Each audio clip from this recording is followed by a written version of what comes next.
মা ইয়াত পঢ়িছিল এইখন স্কুলত So hey guys, welcome to the vlog আৰু আজি আমি অলপ ওলাই আহিছো দেখিছেই আপোনালোকে গতিকে আমি এটা জেগালৈ যাম আজি সেই বুলিয়ে ওলাই আহিছো আৰু মা আছে এফালে মই মানে আগফালে বহিছো আজি কাৰণ অকনমান ফুটেজ লৈ লম আৰু ধুনীয়া লুকলে দেউতা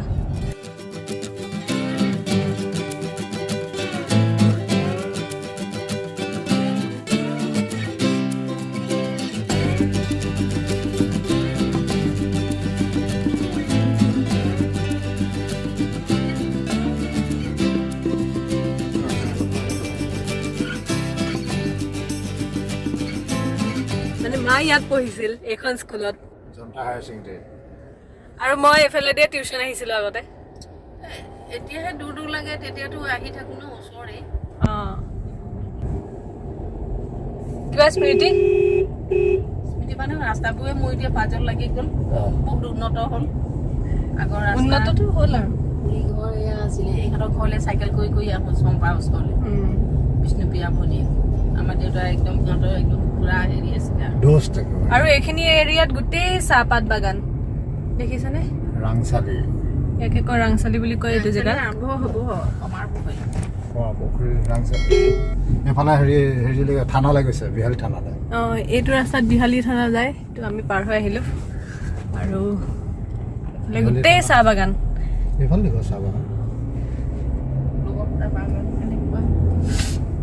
আৰু এইফালেদি চিধা গৈ থাকিলে ব্ৰহ্মপুত্ৰ পামগে আমি আৰু 1 কিলোমিটাৰ মান আছে অকণ গৈ চামগে নেকি আজি চাব পাৰি নোৱাৰি এতিয়া পানী আছে আমি যে শ্বুটিং কৰিছিলো সেইটো জেগাত যাব পাৰি সেইটো যাব পাৰি বহুত দূৰ যাব লাগে সেইফালে বটিয়া মাৰি ফালে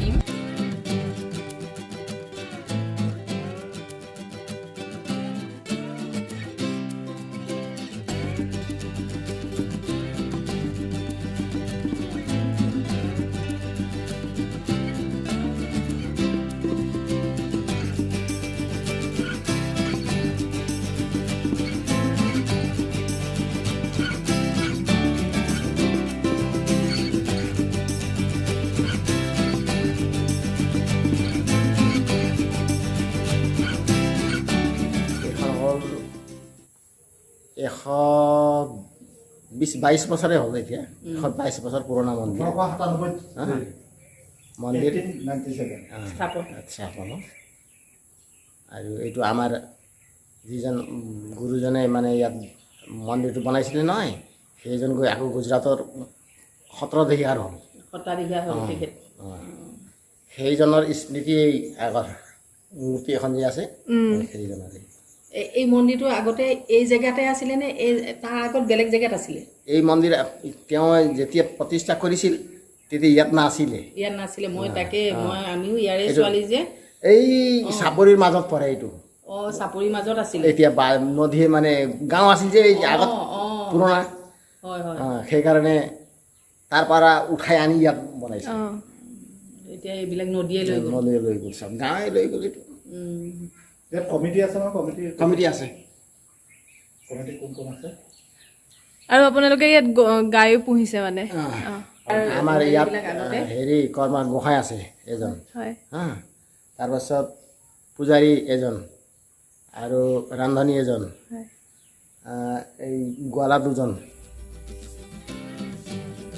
গোবৰবিলাক কোনফালে জমা কৰে গোবৰ চব এই বাৰীত পেলাই আছে এইটো ঘাঁহৰ কাৰণে ঘাঁহে আকৌ সিহঁতক খাবলৈ দিয়ে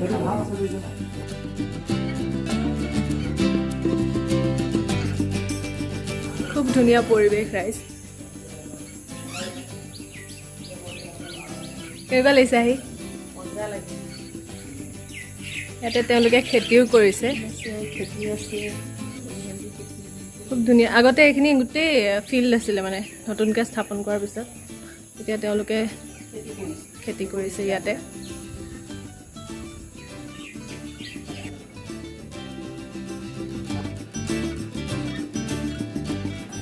গতিকে ৰাইজ আপোনালোকে দেখা পালে আমাৰ কৃষ্ণ মন্দিৰটো আৰু এইটো মন্দিৰ আছে আমাৰ ৰাংচালি বুলি কয় বেদেতি অঞ্চলৰ মানে বিহালী অঞ্চলৰ ভিতৰৰ ফালে অলপ সোমাই আহিব লাগে আৰু মোক পণ্ডিতজীয়ে এইখন কিতাপো দিছে আৰু ইয়াতে অন্য বছৰত খুব ধুনীয়াকৈ ফাকুৱা পতা হয়, ৰাস পূৰ্ণিমা পতা হয় আৰু কৃষ্ণ জন্মাষ্টমী খুব ডাঙৰকৈ অনুষ্ঠিত কৰা হয়। কিন্তু এইবাৰ কৰোণাৰ কাৰণে তেওঁলোকে পাতিব নোৱাৰিলে আৰু ছোৱালীবিলাক আহিছে আৰু সন্ধিয়া খেলিবলৈ। পৰিৱেশটো খুব ধুনীয়া।